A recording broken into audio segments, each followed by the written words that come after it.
ہماری خوش نصیبی ہے کہ آج ہم میں ہمارے بڑے اکابر حضرت مولانا اورنگزیب فاروقی صاحب، حضرت مفتی طارق مسعود صاحب یہ موجود ہیں۔ اللہ پاک اپنے کرم سے ان حضرات کی خدمات کو، کاوشوں کو اپنی بارگاہ میں اعلیٰ درجے میں قبول فرمائے۔ میرے عزیزو، آپ صلی اللہ علیہ وسلم کا نام لینا، ابھی ساتھی کلام پڑھ رہے تھے مدینہ پاک کی فضیلت پر۔ مدینہ کو عظمت ہے رسول اللہ صلی اللہ علیہ وسلم کے صدقے سے۔ آج ہی ہم سبق پڑھ رہے تھے حضرت جریر رضی اللہ تعالیٰ، حضرت انس رضی اللہ تعالیٰ عنہ سے عمر میں بڑے تھے صحابی کے بھی۔ حضرت انس رضی اللہ تعالیٰ عنہ فرماتے ہیں کہ سفر میں حضرت جریر رضی اللہ تعالیٰ عنہ نے بہت خدمت کی۔ میں نے کہا کہ شرم آتی ہے کہ آپ بڑے ہو کر ہماری خدمت کر رہے ہیں۔ تو حضرت جریر رضی اللہ تعالیٰ عنہ نے فرمایا، میں نے آپ کو اور انصار کو رسول اللہ صلی اللہ علیہ وسلم کی خدمت کرتے ہوئے دیکھا ہے۔ آپ نے جو رسول اللہ صلی اللہ علیہ وسلم کی خدمت کی ہے، انصار نے کی ہے، اس سے اب آپ ہمارے سردار ہیں، ہم آپ کے غلام ہیں۔ یہ صحابی دوسرے صحابی سے فرما رہے ہیں۔ میرے عزیزو، صحابہ کا مقام کیا ہے وہ تو ڈھکا چھپا نہیں ہے۔ اس وقت ہمارے بھائی اور ہمارے مخدوم حضرت مولانا اورنگزیب فاروقی صاحب دامت برکاتہم العالیہ اور ان کی پوری جماعت، اللہ پاک اپنے کرم سے قائدین سے لے کر کارکنان تک سب کی ہمیشہ ہر جگہ ہر طرح سے حفاظت فرمائے۔ یہ امت کی طرف سے ایک فریضہ ادا کر رہے ہیں۔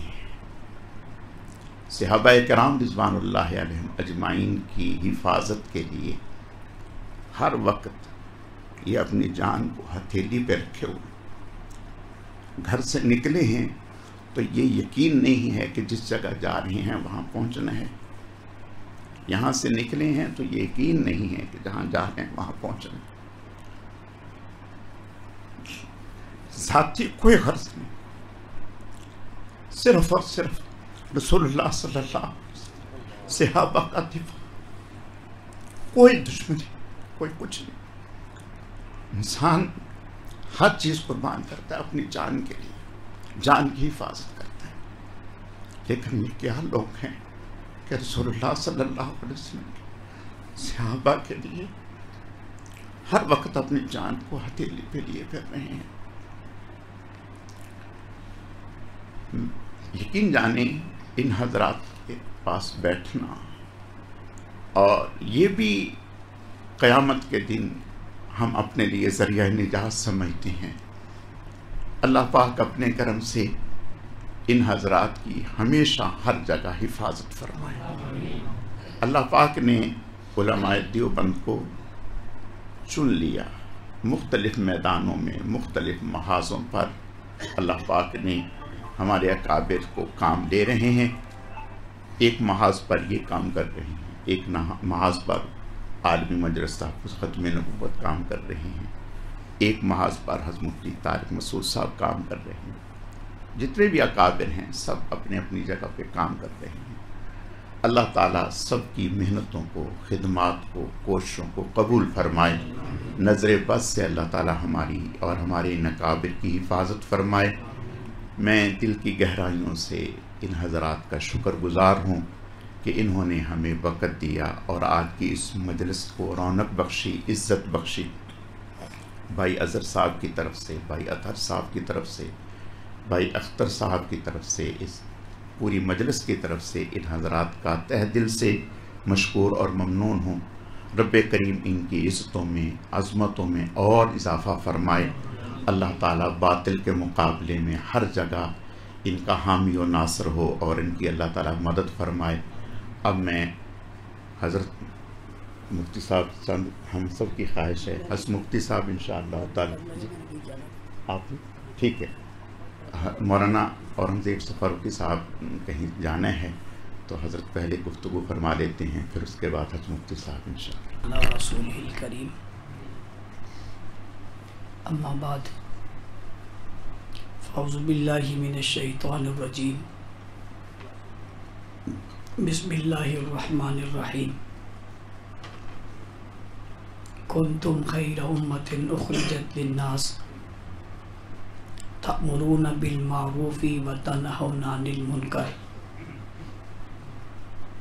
وقال اللہ تبارک وتعالی فی مقام آخر، فإن آمنوا بمثل ما آمنتم به فقد اهتدوا۔ صدق اللہ العظیم۔ معزز مکرم محترم علماء کرام، بزرگان دین، میرے بھائی اور دوستو،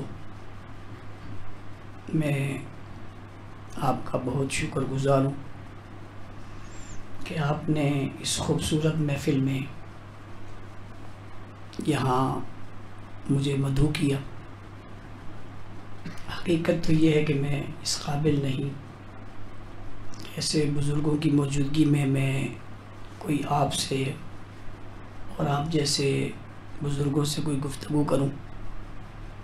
حضرات کا حکم ہے، کچھ گزارشات آپ کے گوش گزار کر کے آپ سے اجازت چاہوں گا۔ محفل تو اتنی خوبصورت ہے، دل کرتا ہے کہ آج رات ساری یہی ہم ایک دوسرے کو سنتے اور دیکھتے اور گپ شپ لگاتے رہیں، لیکن چونکہ مجھے کسی بڑی تقریب میں بھی شرکت کے لیے جانا ہے اور وہ حضرات انتظار میں، ہم سب کے لیے سب سے بڑی بات یہ ہے کہ اللہ تعالیٰ نے ہمیں اس دور میں اور اس پرفتن اور پرشوب زمانے میں دین کے ساتھ وابستگی نصیب فرمائی، اور سب سے بڑی بات کہ ہم اہل حق کے ساتھ وابستہ ہیں۔ ہمیں سب سے پہلے اپنے عقائد کو سمجھنا چاہیے، اور ہمیں بحیثیت مسلمان ہمیں اپنے عقائد معلوم ہونے چاہیے۔ گڑبڑ اور خطا کہاں ہوتی ہے؟ اس وقت ہوتی ہے جب آدمی کو اپنے عقائد کا علم نہیں ہوتا اور دوسرے کے عقائد اسے سننے کو مل جاتے ہیں تو وہ متاثر ہوئے بغیر بہرحال نہیں رہتا، اور ایک موقع ایسے آتا ہے جب وہ ڈگمگا جاتا ہے اور اس کو وہ باتیں اچھی لگنے لگتی ہیں۔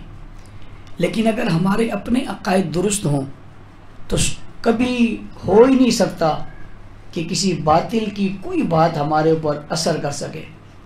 اس کی مثال ایسے ہی ہے جیسے آپ یہ پانی کی بوتل لیں اور اسے اوپر سے بند کر دیں اور اسے باہر چھوڑ دیں اور اوپر سے بارش ہوتی رہے، تو اگر سارا دن بھی بارش لگے اور ساری رات بھی لگے تو قطرہ اس کے اندر نہیں جائے گا، اس لیے کہ وہ بند ہے، وہ پیک ہے۔ لیکن اگر باہر آپ نے کوئی چیز چھوڑی ہے جو اوپر سے کھلی ہے تو جو قطرہ آئے گا اس کے اندر ہی جائے گا، اس لیے کہ اس نے اندر جانا ہے۔ ہم عقائد کے لحاظ سے اپنے آپ کو اتنے محفوظ اور مضبوط کر لیں کہ ہم کوئی ساری دنیا دلائل دیتی رہی، ہماری صحت پہ کیا اثر پڑے گا؟ کوئی اثر نہیں پڑے گا، اس لیے کہ ہمیں اپنا عقیدہ معلوم ہے۔ تو سب سے پہلے اپنے عقائد معلوم ہونے چاہیے، اور دوسری بات یہ ہے کہ کوئی جب دوسرا عقیدہ ہمارے اوپر مسلط کرنے کی یا اعتراض کی شکل میں ہمارے اوپر لانے کی کوشش کرے تو ہمیں اپنے اکابر، اپنے بزرگوں اور اپنے علماء سے رابطے میں رہنا چاہیے۔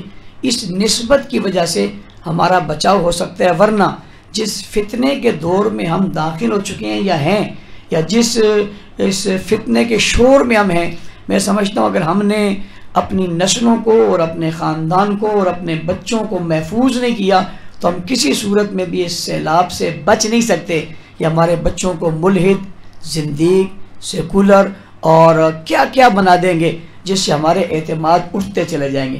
کتنے لوگ ہیں آج اٹھتے ہیں، آج کوئی اسلام کی مخالفت اسلام کی مخالفت کے لبادے میں آ کر نہیں کر رہا. آج لوگ اسلام کی مخالفت اسلام کے لباس میں کر رہے ہیں. خوبصورت چہرہ ہے، خوبصورت پگڑی ہے، بڑا دستار ہے، بڑا جو اپنے آپ کو جو ہے اس نے بڑا مؤثر محقق ثابت کیا ہے، اور سامنے بیٹھے اور کتابیں رکھی ہیں اور وہ آپ کو دلیل دے رہا ہے، اور دلیل قرآن سے دے رہا ہے. وہ قرآن پڑھ رہا ہے، وہ حدیث پڑھ رہا ہے، وہ اکابر کی باتیں ہمارے سامنے لا رہا ہے کہ فلاں نے لکھا، فلاں نے لکھا. تو ایک آدمی ایک دفعہ تو منتشر ہو ہی جاتا ہے فلاں نے لکھا ہے. اب جیسے فدق کے مسئلے میں بخاری شریف کو اٹھا کر ہمارے سامنے رکھتے ہیں، کہتے ہیں جی بخاری شریف لکھا ہے. جب ہمارے مسلمانوں کے سامنے بخاری شریف کی بات آتی ہے تو بہت سے لوگ تو پانی پانی ہو جاتے ہیں. بخاری شریف میں آیا ہوا ہے، بخاری شریف. اب بخاری شریف میں کیا آیا ہے؟ اس نے وہ پوری روایت پڑھی ہے یا اس نے آدھی روایت پڑھی ہے؟ اس نے روایت کون سی پڑھی ہے؟ اس میں راوی کا قول کون سا ہے؟ کوئی پتہ نہیں ہے. اس نے ہمارے عقیدے متاثر کر دیے، اور لوگ اس سے متاثر ہو کر ہم سے سوال کریں. جی یہ دیکھیں نا کہ آپ اندازہ لگائیں کہ اس حد تک انہوں نے اپنے عقائد پھیلائے کہ ہم پوچھتے ہیں کہ کیا ابو بکر صدیق نے واقعی فدق کے مسئلے میں فاطمہ کو کچھ نہیں دیا تھا؟ ہم یہ سوال کر رہے ہیں. کیا جرت ہے ہمارے اندر؟ ہم یہ سوال کیوں کریں؟ ہمارے ذہنوں میں یہ سوال پیدا ہی کیوں ہوا؟ ہمارے ذہنوں میں یہ سوچ ہی کیوں پیدا ہوئی کہ جناب حضور علیہ السلام کے بعد کچھ صحابہ جی اس فلاں جنگ میں وہ پیچھے ہٹ گئے تھے؟ ہمارے ذہن میں سوچ کیسے پیدا ہو گئی کہ وہ پیچھے ہٹ گئے تھے؟ یہ ہمارے دل و دماغ میں بات آئی کیسے؟ ہمیں تو اپنے عقائد کے لحاظ سے اتنا مضبوط ہونا چاہیے کہ تم لاکھ اعتراض کرو، یعنی پہاڑ جتنے مضبوط دلائل بھی رکھو، میری صحت پہ کوئی اثر نہیں ہے. میں نے قرآن سے سمجھا ہے کہ حضور اکرم صلی اللہ علیہ وسلم کے جو ساتھی تھے ان کی تربیت رسول اللہ نے خود کی تھی، اور اس کا ذکر قرآن میں موجود. لیکن آج اس عنوان پر آ گئے اور بڑی برملا کہا کہ جی خلیفہ بلا فصل ابو بکر صدیق نہیں ہیں بلکہ خلیفہ بلا فصل حضرت علی رضی اللہ عنہ. حضرت علی رضی اللہ عنہ کی عظمت بہت بلند و بالا ہے، لیکن کسی کو یہ کہنے کا اختیار کس نے دیا جو یہ کہے کہ ابو بکر صدیق خلیفہ بلا فصل نہیں ہیں اور حضرت علی ہیں؟ یہ اختیار کسی کو کہاں ہے؟ آپ نے یہ واقعہ ہمیشہ سنا ہوگا. رسول خدا صلی اللہ علیہ وسلم معراج پر گئے اور تمام کے تمام انبیاء کی آپ صلی اللہ علیہ وسلم نے امامت کی، اور سارے کے سارے نبی موجود تھے. اور یہ بھی آپ سنتے رہتے علماء سے کہ رسول اللہ صلی اللہ علیہ وسلم آگے ہوئے اور انہوں نے نماز پڑھائی. آدم علیہ السلام موجود ہیں، نوح علیہ السلام موجود ہیں، داؤد علیہ السلام موجود ہیں، یحییٰ علیہ السلام موجود ہیں، یوسف علیہ السلام موجود ہیں، موسیٰ علیہ السلام موجود ہیں. سارے کے سارے انبیاء موجود ہیں، لیکن نماز حضور اکرم صلی اللہ علیہ وسلم نے پڑھائی. آج کوئی بندہ اٹھ کر یہ کہے کہ آدم علیہ السلام عمر میں بڑے تھے، وہ آگے ہو جاتے نا تو یہ بات ٹھیک تھی. کوئی یہ کہے کہ ابراہیم علیہ السلام کی خاندان میں حضور اکرم صلی اللہ علیہ وسلم تھے، یہ ابراہیم علیہ السلام پڑھاتے. بھائی تو کون ہوتا ہے اس پر تجزیہ کرنے والا؟ اور تو کون ہے اس پر؟ تیرا اختیار ہی نہیں ہے. جو چیز تیرے اختیار بھی نہیں ہے، جس چیز کا تجھے حق ہی نہیں ہے، اس کی ذکر کرنے کا تجھے کیا فائدہ ہے؟ لوگ کو شک و شبہ میں اجازت، تیرے اختیار میں ہی یہ بات نہیں ہے، تو اس کی یہ بات قابل سماعت ہی نہیں ہے. چل جائے کہ ہم دلائل دیں، ہم اپنی قوم کا نظریہ بنائیں کہ اس کی بات قابل سماعت ہی نہیں ہے. اس پر دلیل مانگنا، اس پر بات کرنا، اس پر اس سے بحث کرنا یہ بنتا ہی نہیں ہے، یہ بات قابل سماعت ہی نہیں ہے. جب عدالتوں میں کچھ درخواستیں جاتی ہیں نا تو بعض جھوٹ بھی ہوتی ہیں اور غلط بھی ہوتی ہیں، لیکن اس پر کیس چلتا ہے. بعض ایسی ہوتی ہیں جو جج دیکھتا ہے اور پھینکتا ہے کہ یہ ناقابل سماعت ہے، اس کو میں نے خارج کر دیا. یہ ناقابل سماعت بات ہے. جس طرح وہاں کسی کو حق نہیں ہے کہ وہ یہ کہے کہ جی فلاں پڑھا لیتا، اسی طرح حضور اکرم صلی اللہ علیہ وسلم کی زندگی میں جب نبی کریم صلی اللہ علیہ وسلم نے 17 نمازیں جناب ابو بکر صدیق رضی اللہ تعالی عنہ سے پڑھوائی اور ابو بکر صدیق نے کھڑے ہو کر نماز پڑھائی، تو یہ بات سمجھنے کی ہے. تو نہ تو ابو بکر نے اپنی خواہش سے پڑھائی ہے، نہ عمر کے اصرار پر پڑھائی ہے، نہ عثمان غنی کے کسی منصوبے کے بندی بنائی ہے، نہ حضرت عباس کے کہنے پہ پڑھائی ہے، نہ حضرت علی کے کہنے پہ پڑھائی ہے. یہ حضور اکرم صلی اللہ علیہ وسلم کے کہنے پر پڑھائی. مرو ابا بکر فلیصلی بالناس، ابو بکر صدیق سے کہو وہ جناب لوگوں کو نماز پڑھائیں. تو یہ نماز حضور اکرم صلی اللہ علیہ وسلم کے کہنے پر پڑھائی، اور ایک دو نہیں 17 نمازیں پڑھائی. چلو ایک پڑھاتے تو کوئی کہتا ہے یار اگر دوسری ہوتی نا تو یہ فلاں صاحب پڑھا لیتے. اگر تیسری ہوتی نا تو یہ فلاں صاحب پڑھا لیتے، چوتھی پانچویں ہوتی تو یہ فلاں پڑھوا لیتے، لیکن 5 ہو گئی، 10 ہو گئی، 15 ہو گئی، 17 ہو گئی، نہ کسی نے کہا کوئی اور پڑھا لیتے، نہ کسی نے کہا میں پڑھا لیتا، نہ کسی نے کہا کہ یا رسول اللہ آپ انہیں چھوڑیں، ایک مجھے پڑھانے دیں، اعزاز کی بات ہے میں پڑھا لیتا ہوں۔ اس کا مطلب ہے کہ وہاں یہ تصور ہی نہیں تھا کہ ان کے علاوہ کوئی اور نماز پڑھا سکتا ہے، وہاں یہ تصور، تو یہ بات تو قابل سماعت ہی نہیں ہے، اس کو ہم کیوں سنیں؟ لیکن آپ اندازہ لگائیں جو بات قابل سماعت ہی نہیں ہے وہ کچھ لوگ آذان میں کہہ رہے ہیں، جس بات کو سنا ہی نہیں جا سکتا، اس کی بنیاد ہی کوئی نہیں ہے، اور وہ اذان میں وہ کہہ رہے ہیں، اور اگر آپ آج اس پر بات کریں تو ہنگامہ کھڑا ہو جاتا ہے۔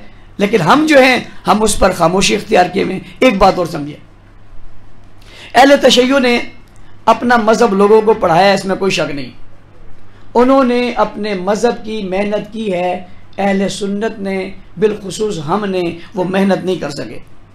آپ کسی جگہ لگے ہوئے ان کے علم کو گرا دو اور پھر احتجاج کا طریقہ دیکھو، میں نے علم کہہ دیا، آپ وہ گھوڑا، وہ ذوالجناح اور وہ ان کا جسے مولا کہتے ہیں، جو عام دنوں میں کسی ٹانگے کے آگے بندہ ہوتا ہے، اسے محرم کے دنوں میں گالی دیکھ کر بتاؤ،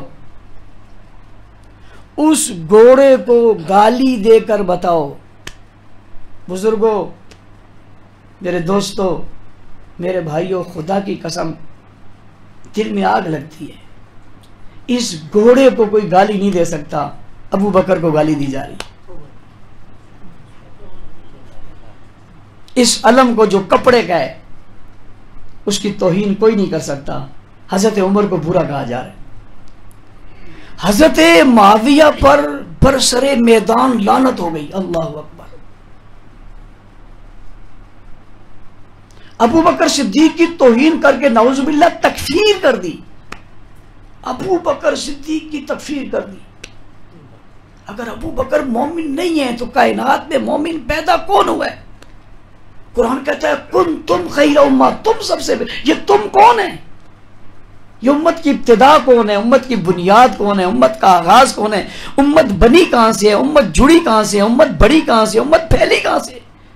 تم کہتے ہو امت کی ابتدا ہے، ابو بکر ابتدائی نہیں، بنیادی نہیں، سنگ بنیاد ہے، سب سے پہلے نبی کا کلمہ پڑھ۔ اور حضور نے فرمایا میں نے جس پر دین پیش کیا، کسی نے شک کیا، کسی نے تردد کیا، کسی نے توقف کیا، کوئی سوچ میں پڑ گیا، کسی نے کہا مشورہ کروں گا، ایک ہی تھا جس نے نہ شک کیا، نہ توقف کیا، نہ تردد کیا، نہ پلٹ کر گیا، نہ کسی سے پوچھا، ادھر میں نے کہا پڑھ، ادھر اس نے پڑھ دیا۔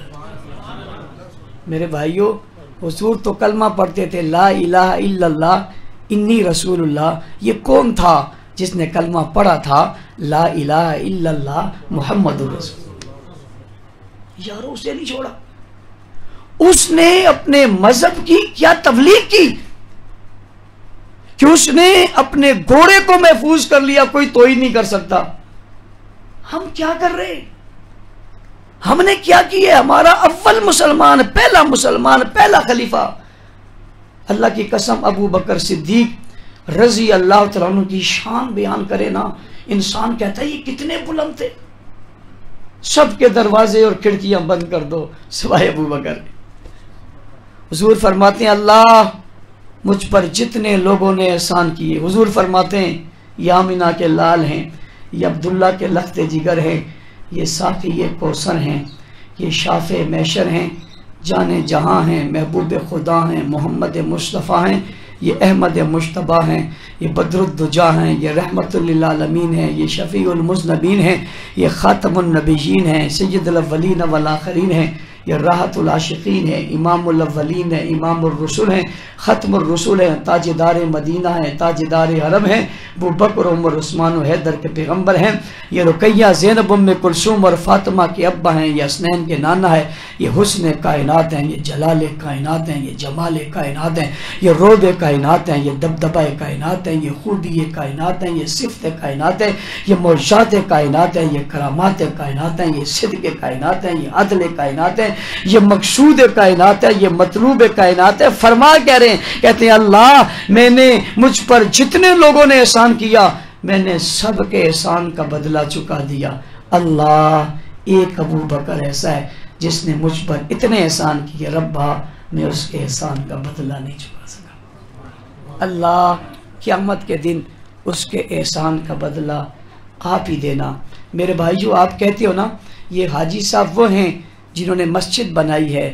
میں نے کہا پھر کیا ہوا؟ کہتے اس مسجد میں جب تک نمازی نماز پڑھتے رہیں گے حاجی صاحب کو ثواب ملتا رہے گا. فلاں شخص نے کنواں کھودا. میں نے کہا پھر کیا ہوا؟ کہتے ہیں پانی پینے والا جب تک پیتا رہے گا اس کنواں کھودنے والے کو ثواب ملتا رہے گا. یہ فلاں نے رستہ بنایا جب تک لوگ گزرتے رہیں گے ثواب ملتا رہے گا. یارو جس نے سب سے پہلے کلمہ پڑھا، نبی کا ساتھ دیا، ہاتھ میں ہاتھ دے دیا، سب سے پہلے مار کھائی، زخم کھائے، وجود زخمی کروا دیا، دولت اٹھائی محبوب کے قدموں میں رکھ دی. عجیب بات ہے کہ رسول اللہ صلی اللہ علیہ وسلم نے چندہ مانگا تو سبھی کچھ اٹھا کر لے آئے، پلٹ کر چلے گئے. دیوار پر ہاتھ مارا، کیا کر رہے ہو؟ سوئی تلاش کر رہا ہوں. یاد پڑتا ہے یہاں رہ گئی تھی. محبوب چندہ مانگے اور محب ابو بکر کے گھر میں سوئی رہ جائے، یہ بھی برداشت نہیں ہے. جس نے دولت اٹھا کر رکھ دی، 8 دکانوں کے مالک ہیں، یہ مکہ کے تاجر ہیں، یہ تاجر کرتے ہیں، بڑا نام ہے، ان کی بڑی حیثیت ہے. کچھ لوگ آئے ہیں تو انہیں حیثیت ملی ہے، یہ تو پہلے قابل حیثیت ہیں، یہ تو پہلے قابل رشک ہیں. مکہ کے لوگ ان کو سلام کرتے ہیں، ان کو سردار کہتے ہیں، ان سے فیصلے کرواتے ہیں. یہ سب کچھ لٹا کر آئے، 8 دکانیں لٹوا دی، 40,000 دینار درہم لٹوا دیے. اور جب مکہ مکرمہ سے مدینہ منورہ کی طرف جانے لگے اس خاندان کے ہر فرد پہ کروڑوں سلام ہے، یہ کتنی عظمتوں والے ہیں. جب گھر سے نکلے رسول اللہ صلی اللہ علیہ وسلم ان کے پاس گئے، انہیں لے کر گئے تو اس گھر کا سارا مال بھی اٹھا لیا، اپنے پاس رکھ کے چلے گئے کہ حضور جا رہے ہیں. ابو بکر آپ کی بچیاں ہیں، آپ کے والدین ہیں، آپ کی بیوی، آپ کا گھر ہے. اسے کہتے ہیں لا یؤمن احدکم حتی اکون احب الی من والدہ وولدہ والناس اجمعین. آج ہم یہ پڑھتے ہیں، اس کی عمل کی دنیا میں دیکھو تو ابو بکر نظر آتا ہے. سبھی کچھ اٹھا کر لے گئے اور نابینے باپ نے کہا سب لے گئے. بیٹیاں کتنی عظمت والی ہیں، اسے پتھر میں ڈال کر دکھا دیا کہ یہ دیکھیں کچھ پڑا ہوا ہے، گھبرائیں نہ آپ. اور وہ کہاں جاتی ہیں اور وہ ابو جہل آ کر تھپڑ مارتا ہے. حضرت آسمہ کے چہرے پر تھپڑ مار دیا. میری اور میں نے اور آپ نے کیا قربانی دی ہے؟ اس خاندان کی بچی نے ابو جہل کا تھپڑ کھایا ہے. مسلمانوں، میرے بھائیوں، خدا کی قسم بیٹے کے چہرے پہ تھپڑ برداشت ہے، بیٹی کے چہرے پہ تھپڑ برداشت نہیں ہوتا. وہ بھی کوئی دشمن آ کر گھر پہ مارے، یہ کیوں مارا ہے؟ نبی کے لیے. ابو جہل جمتا تھا، حضور کہیں نہیں جا سکتے ابو بکر کے علاوہ، اس لیے کہ یہ جدا نہیں ہوتے. تھپڑ مارا تو ابو سفیان، اس نے مسلمان کہتے ہیں اسے کیوں مارتا ہے؟ اب دیکھنا ابو سفیان نے ابو بکر کی بیٹی کے لیے اس وقت میں آواز اٹھائی. اللہ کو یہ اتنی پسند آ گئی. ابو جہل کو ایمان نہیں ملا، ابو سفیان کو ایمان مل گیا. یہ بڑے قابل رشک ہیں. تو انہوں نے جب یہ کیا تو کہا تو نے یہ کیوں کہا کہ میں نہیں بتاتی؟ یہ کہتی مجھے پتہ نہیں ہے. آسمہ کہتی اگر میں یہ کہہ دوں مجھے پتہ نہیں ہے تو پیدا میں صدیق کے گھر ہوئی ہوں، اور کہہ دوں پتہ نہیں ہے، پتہ ہے بتاتی نہیں ہوں. ابو جہل کہتا ہے میں سردار ہوں، مجھے جواب دے دیا نہیں بتاتی. صدیق اکبر کے گھرانے کی کیا بات ہے، تکفیر ہو گئی. میں کبھی کبھی سوچتا ہوں تنہائی میں، خدا کی قسم ہم کیوں زندہ ہیں؟ ہم کس لیے زندہ ہیں؟ آپ کو اگر کوئی 10 روپے اور 20 روپے دے دے، آپ اس کو کہتے ہو یہ میرا محسن ہے جس نے پورا دین دے دیا. اور رسول اللہ صلی اللہ علیہ وسلم پورے کے پورے اللہ نے بنا کر، سوار کر، سجا کر صدیق کو دے دیے. عجیب بات نہیں ہے؟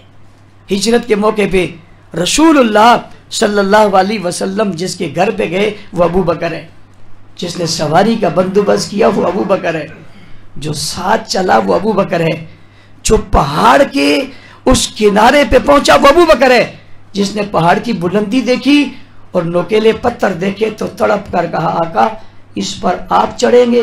ایسا نہیں ہو سکتا، آپ کے پاؤں زخمی ہو جائیں گے.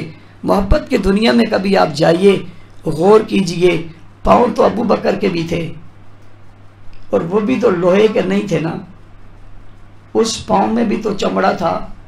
جو پتھر حضور کو لگتے تھے وہ ابو بکر کو بھی تو لگتے تھے.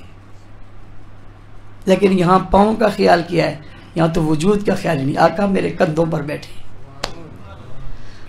ہاں، کائنات میں یہ عزت کسے ملی ہے؟ جس نے پیغمبر کو کندھوں پہ اٹھایا، وہ غار کے دہانے تک پہنچایا۔ اور یہ عزت بھی کس کو ملی ہے؟ کہ رب العالمین نے اپنا محبوب اپنے محبوب کی گود میں سلا دیا۔ تھکاوٹ تو ساری ختم ہو گئی۔ دیکھو عشق کا تقاضا یہ ہو، انسانی فطرت کا تقاضا یہ ہے کہ ابو بکر چل کر گئے ہیں، حضور کندھوں پر بیٹھ کر گئے ہیں۔ جو بیٹھ کر گیا ہے وہ بیٹھ جائے، اور جو چل کر گیا ہے وہ لیٹ جائے۔ لیکن آگے ابو بکر ہے، فرمایا نہیں، جو چل کر گیا ہے وہ بیٹھے گا، اور جو بیٹھ کر آیا ہے وہ لیٹے گا۔ یارو وہ ابو بکر محفوظ نہیں جسے قرآن نے کہا ثانی اثنین اذ ہما فی الغار اذ یقول لصاحبہ لا تحزن ان اللہ معنا، جس کا ذکر اللہ نے قرآن میں کیا، جس کی صحابیت قرآن سے ثابت، سے برا کہا جا رہا ہے۔ آپ کہتے ہیں کچھ بھی نہیں کہا، میں نے آپ کی مان لی، کچھ نہیں کہتے۔ بھائی یہ تو آپ مانتے ہو، جب وہ اذان میں خلیفہ بلا فصل حضرت علی کو کہتے ہیں تو کیا یہ ابو بکر کو گالی نہیں ہے؟ کیا یہ حضرت عمر کی توہین نہیں ہے؟ کیا حضرت عثمان کی توہین نہیں ہے؟ کیا رسول اللہ نے بیت اللہ کو غلاف کو پکڑ کر ہاتھ اٹھا کر عمر کو نہیں مانگا؟ کیا عمر کے آنے کے بعد بیت اللہ کا دروازہ نہیں کھلا؟ کیا چوک پہ کھڑے ہو کے عمر نے نہیں کہا کہ آؤ جس کی ہمت ہے راستہ روکو، میں نبی کو لے کر بیت اللہ جا رہا ہوں، روکے تو کوئی صحیح؟ جس کی وجہ سے اسلام کو عزت نہیں ملی، جس کی وجہ سے اسلام کو عظمت نہیں ملی، جس نے اعلان کیا کہ میں مدینہ منورہ کو جا رہا ہوں مکہ سے ہجرت کر کے، روکو جس نے روکنا ہے۔ کسی ماں نے وہ لال نہیں جنا تھا جو عمر کو روک نہ سکے۔ ہم نے ان صحابہ کی اہمیت سمجھی نہیں، یا ہمیں پتہ نہیں ہے کہ کوئی ان کی توہین کر کے چلا جاتا ہے اور ہم ٹس سے مس نہیں ہوتے، ہمارے دل پر کوئی ضرب نہیں لگتی، ہمارے دل پر کوئی تکلیف نہیں ہوتی، گالی دے کر چلا گیا۔ اور پھر افسوس کی بات یہ ہے کہ کسی موقع پہ وہ میرے ہاتھ میں ہاتھ ڈالے بھی کھڑا ہے۔ میں تکلیف کی اس دنیا میں ہوں، میں آپ کو اپنی کیفیت نہیں بتا سکتا۔ میں تکلیف کی اس دنیا میں ہوں، جب میں کسی مسلمان کا ہاتھ اس کے ہاتھ میں دیکھتا ہوں مجھے کتنی کرب ہے، میں آپ کو بتا نہیں سکتا۔ اس نے گالی دی ابو بکر کو، تم اس کے گھوڑے کو گالی دو وہ تمہارے ساتھ نہیں بیٹھتا۔ ہم نے کیا کہا؟ ہم نے شیعہ کافر کہا، یہی کہا نا، ہمارے ساتھ شیعہ بیٹھنے کو تیار ہے۔ اس نے ابو بکر کو کافر کہا، اس نے عمر کو کافر کہا، اس نے معاویہ پہ نعوذ باللہ لعنت بھیجی، لعنت بھیجی، استغفر اللہ، نعوذ باللہ، نقل کفر کفر نباش۔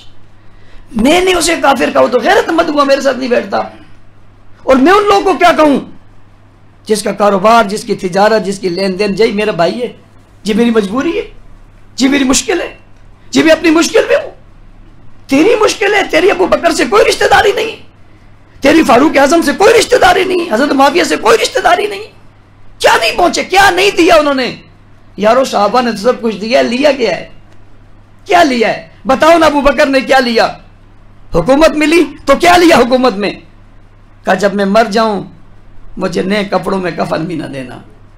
ابو بکر تیری عظمتوں پہ ایک بار نہیں لاکھ بار مر جائیں ہماری زندگی کی سب سے بڑی سعادت ہے، مجھے کفن بھی نہ دینا نئے کپڑوں میں۔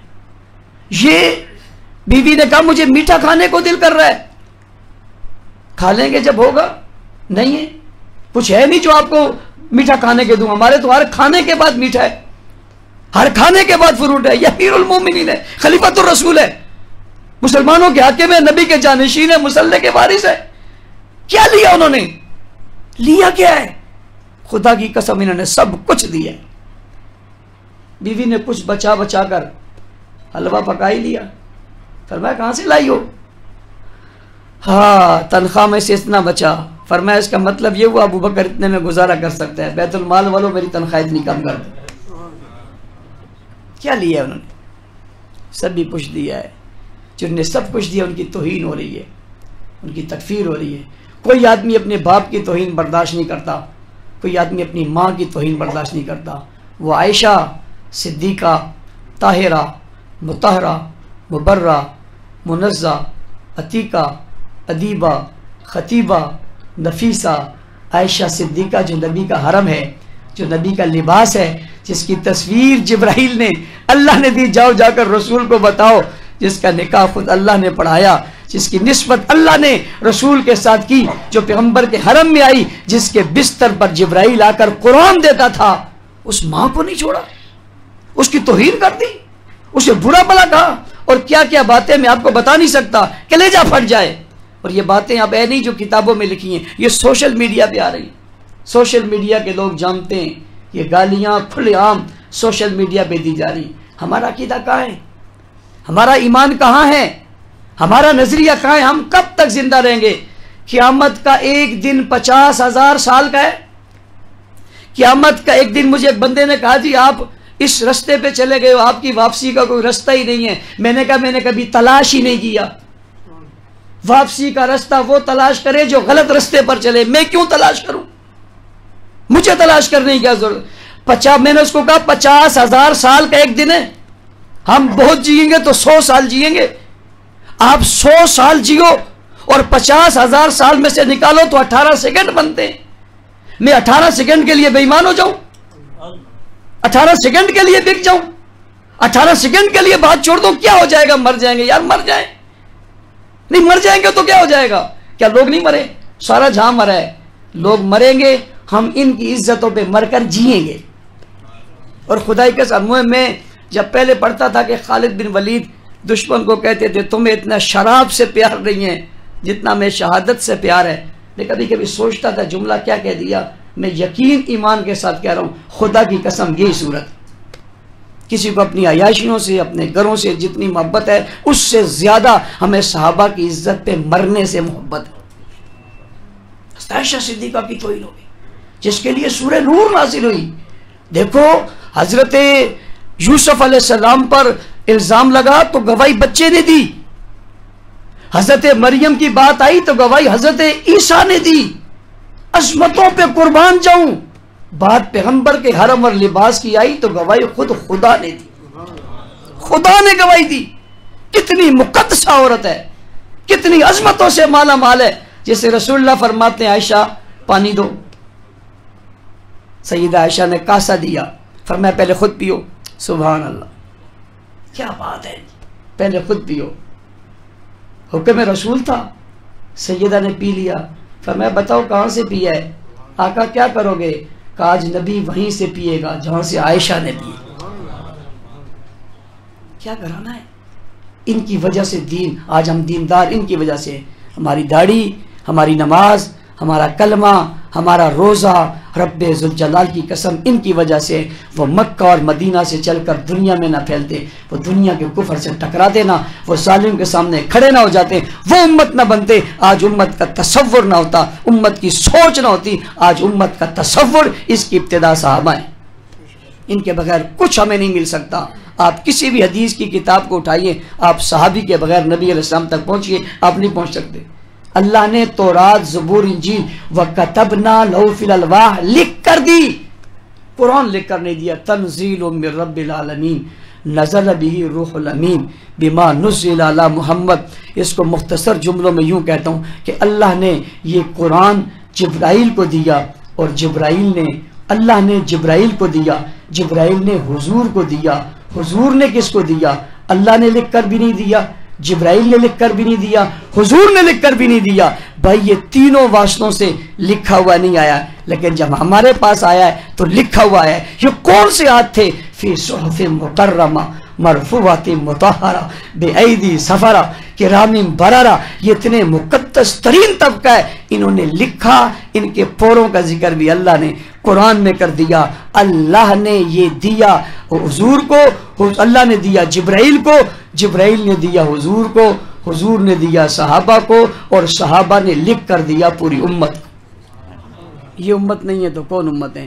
اور اگر یہ امت نہیں ہے، ان کو چھوڑ کر کوئی امت بننا چاہتا ہے، صحابہ کو چھوڑ کر کوئی امت بننا چاہتا ہے، صحابہ کو چھوڑ کر کوئی کچھ بننا چاہتا ہے، تو رب ذوالجلال کی قسم یہ دھوکہ، فراڈ اور فریب تو ہو سکتا ہے، یہ دین، اسلام، شریعت نہیں ہو سکتی۔ اللہ تعالی ہمیں عمل کی توفیق عطا فرمائے۔ میرا درد دل تھا، ہو سکتا ہے میں کہیں جذباتی ہو گیا ہوں، میرے جملوں سے کہیں آپ کو کوئی تکلیف ہوگی، میں اس سے معذرت چاہوں گا۔ بہت خوشگوار اور بہت خوبصورت محفل ہے۔ حضرت مولانا طارق مسعود صاحب تشریف فرمائے، یہ بھی بہت قابل رشک اور قابل فخر ہیں۔ ابھی تازہ جو نے کارنامہ کیا، ایک بہت بڑا آدمی جو بہت کچھ کر رہا تھا چند لمحوں میں ڈھیر کر کے آ گئے. اصل میں طاقت اللہ کی ہے اور اللہ والوں کی. وَلِلَّهِ الْعِزَّةُ وَلِلرَّسُولِ وَلِلْمُؤْمِنِينَ، یہ عزت ان لوگوں کی ہے، باقیوں کی نہیں ہے. صرف نکلنا ہے، صرف نکلنا ہے، عزم کرنا ہے. ہم کچھ بھی نہیں. میں کبھی کبھی سوچتا ہوں، مجھے ایک دفعہ میں جنگ گیا ہوا تھا، مولانا اعظم طارق شہید کے کمرے میں تھا، سویا ہوا تھا. ہمارا ایک دوست ارشد قاسمی آ گیا تو جلسہ بات جاری تھا. میں نے کہا تھوڑا آرام کر لیتا ہوں. اس نے مجھے کمبل میں ایسے ٹٹولا بیٹھ گیا، سر پہ ہاتھ مارا تو مجھے کہنے لگا بس مولوی صاحب کیا بتائیں. میں نے کہا کیوں، کیا ہو گیا؟ کہتا میں مذاق میں کہا 1 گھنٹے میں کمبل میں ڈھونڈ رہا ہوں، بندہ کمبل میں نہیں مل رہا اور شیعہ سارا اسے ڈر رہا ہے. بندہ کمبل میں تلاش کرنے سے مل نہیں رہا اور ڈرتے ہوئے ایران اس سے ڈرتا ہے. یہ کس چیز سے ڈرتا ہے بھلا؟ میں اس بات پہ رہا. ہمارا کام ہے نکلنا، کھڑا ہو جانا. مدد نصرت اللہ کے ہاتھ میں. بہت سارے واقعات ہیں مدد اور نصرت کے، میں آپ کو کبھی پھر موقع ملے گا بیٹھیں گے. میں تو چاہ رہا تھا کہ ایسے دن ہو جہاں ہمارا کوئی اور پروگرام نہ ہو، ہم کھل کر باتیں کریں، لیکن چونکہ وقت کی ایسا سلسلہ، ابھی میرے خیال سے 2 مہینوں سے کوئی رات ایسی نہیں ہے جس میں ہم پورا سوئے ہوں. میں اپنی بات بتا رہا ہوں، یہ حضرات اور زیادہ مصروف ہوں گے. کوئی رات ایسی نہیں اس میں پورا سو. صبح نماز سے 2 گھنٹے پہلے، پھر سوچتے ہیں سوئیں گے تو نماز رہ جائے گی، نماز کے بعد کئی دنوں سے مسلسل کوئی رات ایسی نہیں اس میں 10 بجے 11 بجے 12 بجے 1 بجے 2 بجے بھی ہم سوئے ہوں، اس کے بعد ہی کی موقع ملتا ہے. تو اسی لیے مصروفیات بہت ہے. کھڑے ہو جانے سے ہی اللہ تعالیٰ جو ہے وہ مدد و نصرت کرتا ہے. اللہ تعالیٰ آپ کے اس بلانے کو قبول فرمائے. میں آپ کا بہت شکر گزار ہوں. حضرت مولانا سعد اللہ صاحب کا بھی ہمیشہ ہمارے ساتھ پیار کرتے ہیں، محبت کرتے ہیں. آپ کا، آپ کے گھرانے کا، بھائیوں کا جزاک اللہ خیر. السلام علیکم ورحمۃ اللہ. جب بیٹھے ہوتے ہیں مولانا، مجھ سے تو اپنے جذبات پہ قابو نہیں ہوتا. جان دینے والے تو یہ لوگ ہیں، ہم تو انگلی کٹا کے شہیدوں میں نام لکھوانے والے لوگ ہیں. تو اللہ حضرت کی عمر میں برکت دے. مولانا سعد صاحب نے بھی بہت تواضع کی ہے، ہم جیسے ان نالائقوں کو اکابر کہہ دیا.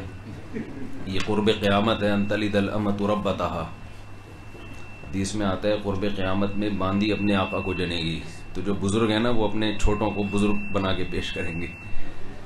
بیان آپ حضرات نے سن لیا ہے، حضرت کے جذبات بھی آپ نے دیکھ لیے.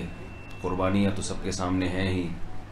اللہ ان کی عمر میں، حضرت کی عمر میں برکتیں دے اور ہمیں صحابہ سے حقیقی محبت کی توفیق عطا فرمائے. باقی آپ لوگوں نے سب سن لیا ہے، میں کیا بیان کروں گا اس میں. اس سے زیادہ اچھی بات تو ہو نہیں سکتی. جو حضرت کے جذبات تھے، محنتیں، قربانی ہیں. جزاکم اللہ احسن الجزا. حضرت کا بھی شکریہ مولانا سعد صاحب کا، ہم جیسے نالائقوں کو اتنی عزت دے رہے ہیں. اللہ جزائے خیر دے. آپ جزاکم اللہ، آپ اور ترقی عطا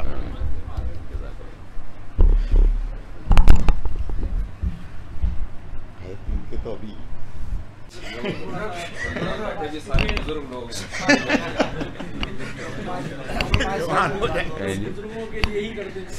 جی جی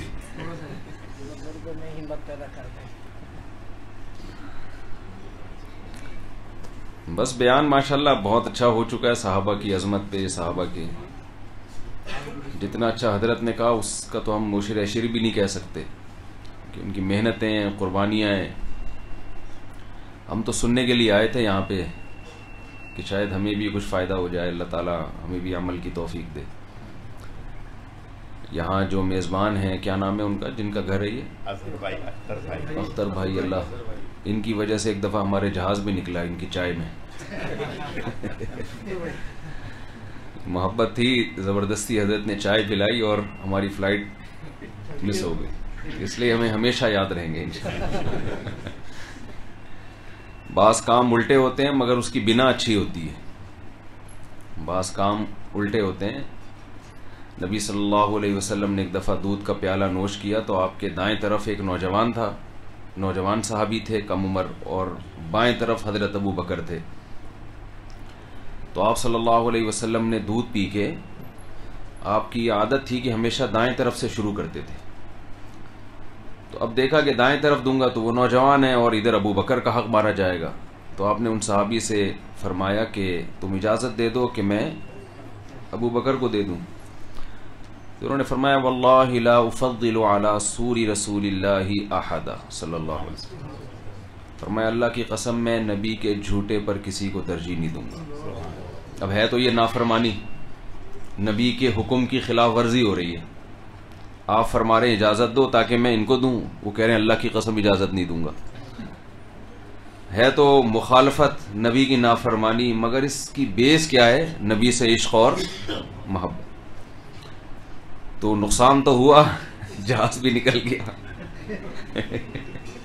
لیکن اس کی بیس محبت تھی بہرحال، اس لیے ہمیں غصہ نہیں آیا حضرت. تو اللہ آپ حضرات کی محنتوں کو قبول کرے، علماء سے محبت کو قبول کرے. نبی صلی اللہ علیہ وسلم کی خدمت میں ایک صحابی آئے، دیہاتی صحابی تھے. صحابہ میں جو دیہاتی ہوتے تھے وہ گاؤں دیہات کے ہوتے، وہ شہری آداب سے واقف نہیں ہوتے تھے، بلکہ حدیث میں آتا ہے کہ آپ صلی اللہ علیہ وسلم کی خدمت میں جو صحابہ بیٹھتے تھے وہ بیان کرتے ہیں کہ ہم یہ چاہتے تھے کہ کوئی دیہات سے کوئی صحابی آئیں، وہ جو چاہے پوچھیں، کیونکہ ہم تو پوچھنے میں ادب بھی رکاوٹ تھا، یہ بھی تھا کہ کوئی ایسا سوال نہ ہو جو فضول سوال سمجھ، نبی اس کو غلط سوال سمجھیں، آپ غضبناک ہو جائیں. تو جو گنوار اور دیہاتی تھے وہ سب کچھ پوچھتے تھے، تو ان پہ نبی غصہ بھی نہیں ہوتے تھے. تو ایک صحابی آئے نبی صلی اللہ علیہ وسلم کے پاس سفر میں، اور دور سے آواز دی، یا محمد، اے محمد صلی اللہ علیہ وسلم. صحابہ نے ان کو تنبیہ کی کہ بھائی ایک تو اتنی زور سے دور سے آواز دے رہے ہو پیغمبر کو، اور نام لے کے پکار رہے ہو، اس سے تو قرآن میں منع کیا گیا ہے. چونکہ دیہاتی لوگ بہرحال سادہ ہوتے ہیں، ان کی سمجھ میں نہیں آیا. انہوں نے کہا کہ میں نبی سے مسئلہ پوچھنے کے لیے آیا ہوں اور تم مجھے تنبیہ کر رہے ہو. یعنی مطلب یہ کہ میں نے کوئی غلط کام نہیں کیا ہے. اور کیسے سادہ نبی سے آ کے سوال کیا پوچھا، المرء يحب القوم وليس منهم، کہ ایک شخص کسی سے محبت کرتا ہے ان میں سے نہیں ہے. دیکھو سوال بھی، یہ تو ایک طرح کی رپورٹ پیش کر دی انہوں نے بھائی، سوال تو نہ ہوا نا کہ ایک آدمی کسی سے محبت کرتا ہے کسی قوم سے مگر اس قوم میں سے ہے نہیں، کوئی سوال ہوا؟ یہ تو خبر ہے.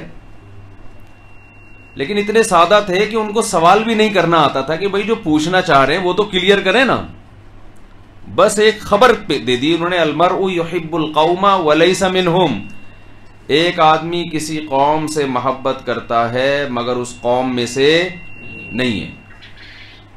تو نبی سمجھ گئے کہ یہ پوچھنا کیا چاہتے ہیں، کہ میں آپ کی قوم کا آدمی نہیں ہوں، دیہات میں دور دراز علاقے میں رہتا ہوں لیکن محبت کرتا ہوں، تو میرا بنے گا کیا قیامت میں؟ آپ ایسا نہ ہو کہ اپنی قوم کے ساتھ اپنے رشتہ داروں کے ساتھ جنت میں جا رہے ہیں اور ہم تو آپ کی قوم میں ہی، ہمارے تو نہ قبیلہ نہ قوم، تو میرا بنے گا کیا؟ یعنی میں کنفیوز ہوں اس بارے میں.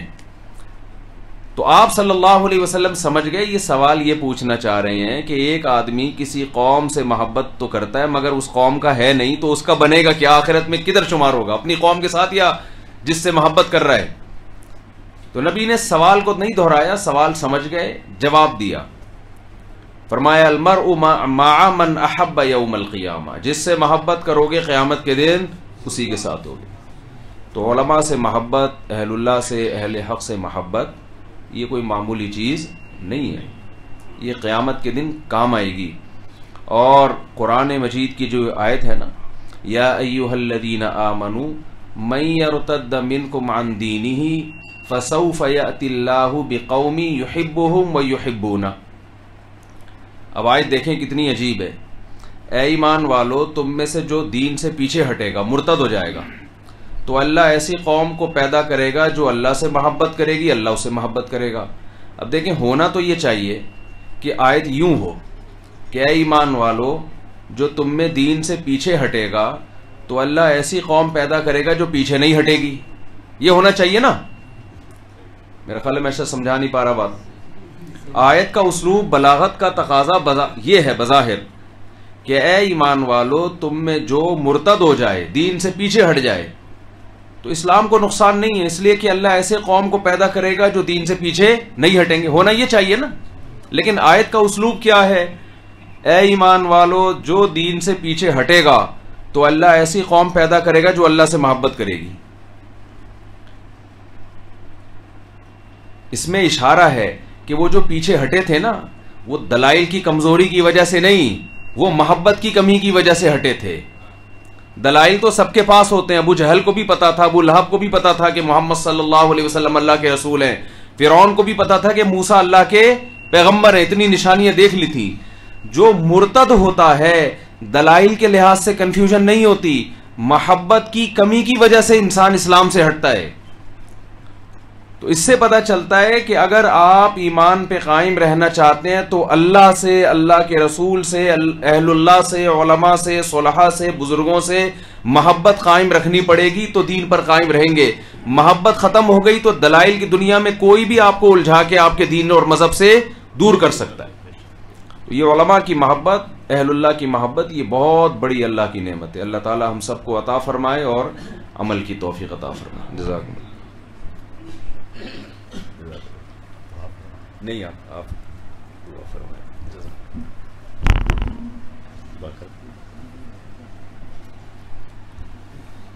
الحمد للہ رب العالمین والعاقبۃ للمتقین والصلاة والسلام علی سید المرسلین.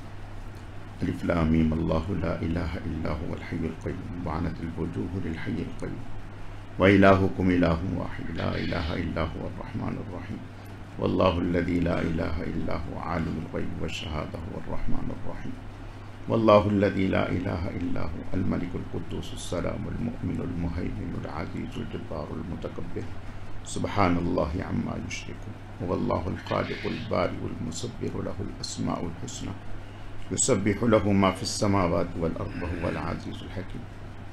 اللہم لا احصی ثناء علیک انت کما اثنیت علی نفسک یا رب لک الحمد کما ینبغی لجلال وجهک وعظیم سلطانک.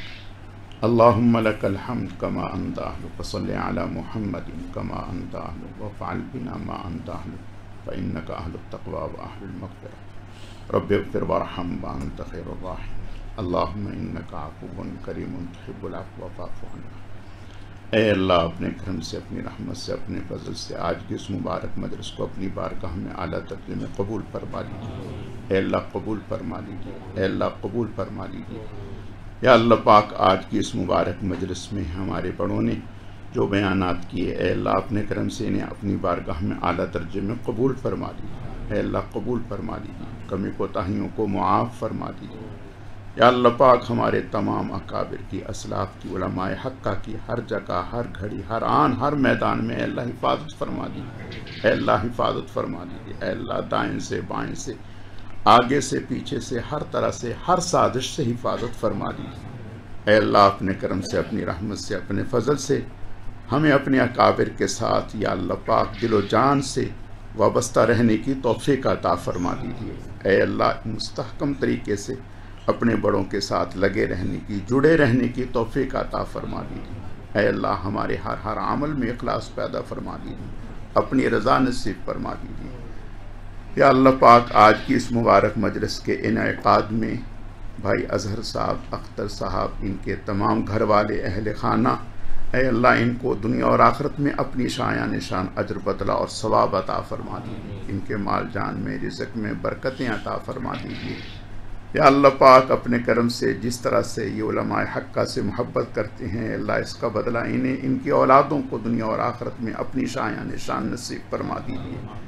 یا اللہ پاک اپنے کرم سے اس گھر میں یا اللہ پاک خیر و برکت نازل فرما دیجیے. نظر بس سے حفاظت فرما دیجیے. یا اللہ پاک ہمارے تمام اکابر میں، اسلاف میں آپس میں اسی طرح سے محبتیں پیدا فرما دیجیے. جو غلط فہمی ہیں، شکرنجی ہیں، اے اللہ انہیں دور فرما دیجیے. اے اللہ تمام اکابر کی حفاظت فرما دیجیے.